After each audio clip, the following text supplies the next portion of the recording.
আবু সাইদকে গুলি করেছে কে? দেখেননি পুলিশ কিভাবে গিয়ে গুলি করছে প্রকাশ্যে? তাহলে তার বিরুদ্ধে মামলা করবে না?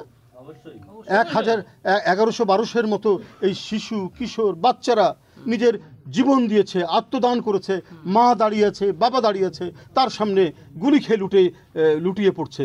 তো যারা এর জন্য দায়ী, যারা প্রকাশ্য, আপনাদের মিডিয়ার কারণে তো এখন অনেক কিছুই বাসাতে বসে থেকেই অনেক কিছু দেখা যায়।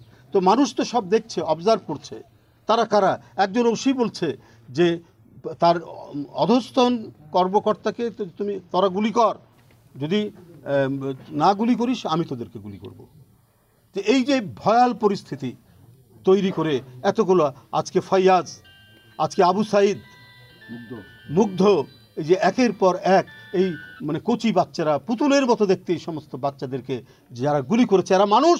এদেরই প্রধানমন্ত্রী শেখ হাসিনা। সে তার এই রক্ত ঝরিয়ে, এই রক্ত সাগর বইয়ে সে প্রধানমন্ত্রী থাকতে চেয়েছে, কিন্তু ওই দেশের মানুষের সেন্টিমেন্ট বুঝতে পারেনি বলেই সে মনে করেছে যে এইভাবেই গুলি করে হত্যা করলে যে আমি হয়তো আজীবন প্রধানমন্ত্রী থাকবে। কিন্তু ও জানে না, ও তো যুদ্ধও দেখেনি। এই প্রধানমন্ত্রী তো যুদ্ধও দেখেনি 71 সালে। সে তো পাকিস্তানের সেনাবাহিনীর পাহারার ইয়ের মধ্যে ছিল, প্রোটেকশনের মধ্যে ছিল। তো যদি যুদ্ধ দেখতো যে কিভাবে এদেশের লোকরা, এই বাংলাদেশের মানুষরা আত্মদান করে, একজন গুলি খেয়ে লুটিয়ে পড়ছে, তার জীবন যাওয়ার আগে আরেকজনকে পানি দিচ্ছে। মুগ্ধের ঘটনা আপনারা দেখেছেন, একজনকে গুলি করে হত্যা করছে, পুলিশ ভাইরাল হয়েছে তার বক্তব্য যে পড়ে যাচ্ছে লুটিয়ে, আরেকজন এসে দাঁড়াচ্ছে। এই অসাধারণ আত্মদানের দেশ হচ্ছে বাংলাদেশ।